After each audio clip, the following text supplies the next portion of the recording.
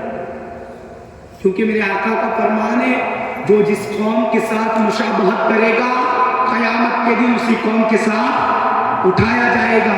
اگر جہنمیوں جیسا بننا پسند کرتے ہو، ہاتھوں میں کڑے، کانوں میں بالیاں مرد ہونے کے باوجود، یہ کون سا اسلام ہے؟ ماں بہنیں اپنے جسم کو چھپانے کے بجائے جینس اور ٹی شرٹ، یہ کون سے اسلام کے طریقے ہیں یار؟ نہ تو یہ نبی نے پہنچائے تھے، نہ کسی ولی نے پہنچائے، نہ کسی غوث و قطب نے پہنچائے۔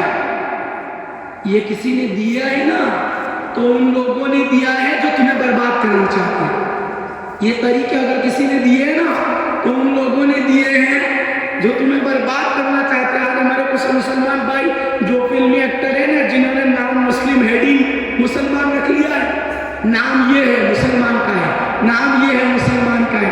ارے میرے بھائی اسے دیکھ تو لے، اس کا کوئی کام مسلمانوں جیسا ہے؟ کیوں اپنی ذات کو برباد کرنے پر تلے ہوئے ہو؟ کیوں اپنے آپ کو جہنم کا ایندھن بنانے کے لیے تلے ہوئے ہو؟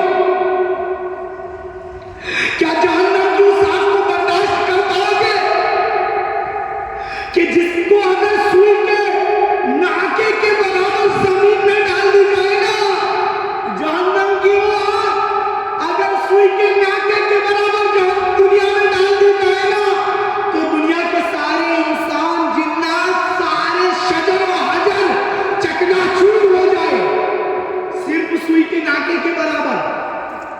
کیوں آپ اپنے آپ کو اتنی سخت آگ کا ایندھن بنانے کے لیے تلے ہوئے ہو؟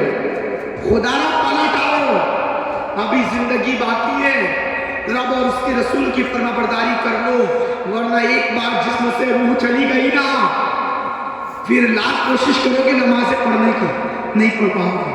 پھر لاکھ کوششیں کرو گے اپنے مال کو خدائے خدا نے پورا لوٹا دینے کی، نہیں کر پاؤ گے۔ پھر لاکھ کوششیں کرو گے دوسروں کے ساتھ محبت سے پیش آنے کی، نہیں کر پاؤ گے۔ یہ کب تک ہے؟ آج ہی کے لیے ہے، جب تک زندگی موجود ہے، جسم میں جان ہے، تب تک یہ کام کرنے ہیں، پھر تو حساب دینا ہے۔ مولا تبارک و تعالیٰ کی بارگاہ میں دعا ہے کہ مولا تبارک و تعالیٰ اپنے پیارے حبیب صلی اللہ علیہ وسلم کے صدقے میں ہم تمام کو اعمال خیر اور نماز اور صوم و صلاۃ کی پابندیاں کرنے کی توفیق عطا فرمائے۔ مولا دوران گفتگو کئی خطا ہوئی ہو اسے اپنے فضل و کرم سے معاف عطا فرمائے، اور مولا تبارک و تعالی ہمیں تمام دین کی باتوں پر عمل پیرا ہونے کی، تمام باتوں پر عمل پیرا ہونے کی توفیق عطا فرمائے۔ وما علینا الا البلاغ، استغفر اللہ ربی من کل ذنب واتوب الیہ۔ السلام علیکم ورحمۃ اللہ وبرکاتہ۔ صلاۃ والسلام کے لیے کھڑے ہو جائیں۔